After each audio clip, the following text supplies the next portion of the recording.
एक बार एक किसान की कीमती घड़ी खलिहान में काम करते समय खो गई। ये दूसरों के लिए एक साधारण घड़ी है, लेकिन किसान के लिए वह बहुत कीमती थी।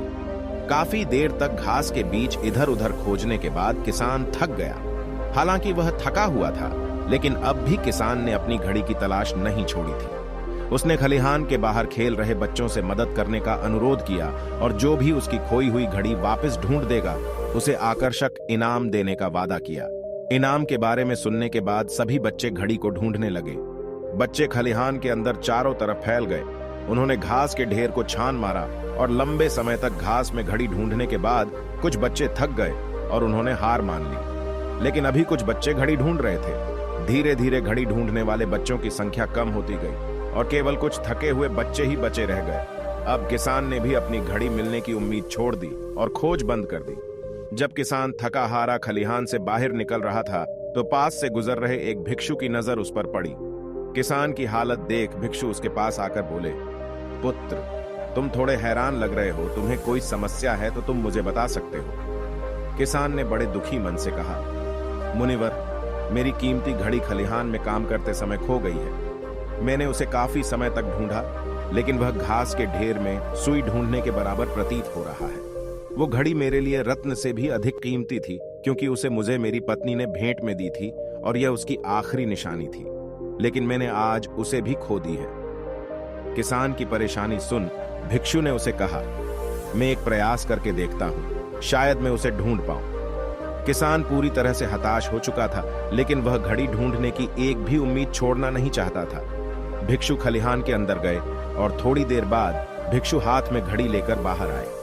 भिक्षु के हाथ में घड़ी देख किसान खुशी से आश्चर्य हुआ और उसने भिक्षु से कहा कि मैंने कई बच्चों को घड़ी ढूंढने को कहा और बड़ी देर तक ढूंढने के बाद भी हम सफल ना हो सके, और आपने अकेले ही थोड़ी ही देर में घड़ी ढूंढ निकाली। भिक्षु ने उत्तर दिया कि मैं घड़ी को ढूंढने की बजाय उसकी आवाज सुनने का प्रयास कर रहा था। मौन में आवाज सुनना और उसकी खोज करना बहुत आसान था। मैंने बस अंदर जाकर शांति से घड़ी की टिक टिक की आवाज को सुना और आवाज की दिशा में उसे ढूंढने का प्रयास किया। किसान अपनी घड़ी को वापस पाकर खुश था। उसने भिक्षु को प्रणाम किया और भिक्षु अपने रास्ते पर चले गए। हमें इस कहानी से यह सीखना चाहिए कि बहुत ज्यादा बात करने से हम अपने दिमाग पर नियंत्रण खो देते हैं और साथ ही अपना ध्यान भी खो देते हैं। जो लोग बहुत ज्यादा बोलते हैं, उनके पास किसी एक काम पर ध्यान केंद्रित करने की काबिलियत नहीं होती। वो अपने किसी भी लक्ष्य पर पूरी तरह से केंद्रित नहीं हो पाते, और अगर हम केंद्रित नहीं हैं, तो जीवन की सच्चाई को समझ नहीं पाएंगे और ना ही कभी मनचाही सफलता हासिल कर पाएंगे। जो लोग जरूरत से अधिक बोलते हैं, वह अपने विचारों के बारे में पक्के नहीं होते और वह कभी किसी भी काम में फोकस नहीं कर पाता। इसके अलावा भी आपने देखा होगा कि जो लोग अधिक बोलते हैं, वो अक्सर लोगों के बीच हंसी का पात्र बन जाते हैं, और जो लोग कम बोलते हैं और अपनी बात पर कायम रहते हैं, उन्हें लोगों के बीच सम्मान मिलता है। लोग उनकी बातों को सुनते हैं और उन पर भरोसा भी करते हैं।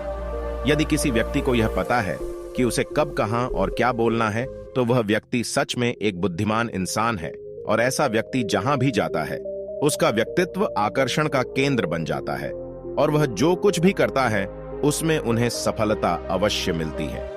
अगर हम किसी महान और सफल व्यक्ति के व्यक्तित्व को गहराई से देखें, तो पाएंगे कि वो कम बोलते हैं और कम से कम शब्दों में अपनी बात खत्म कर देते हैं। वो बोलने से पहले उन चीजों के बारे में गहराई से सोचते हैं जिसके बारे में उसे बोलना है। मौन से धैर्य आता है, धैर्य से ध्यान, और ध्यान से हम अपने जीवन के बारे में जागरूक हो जाते हैं।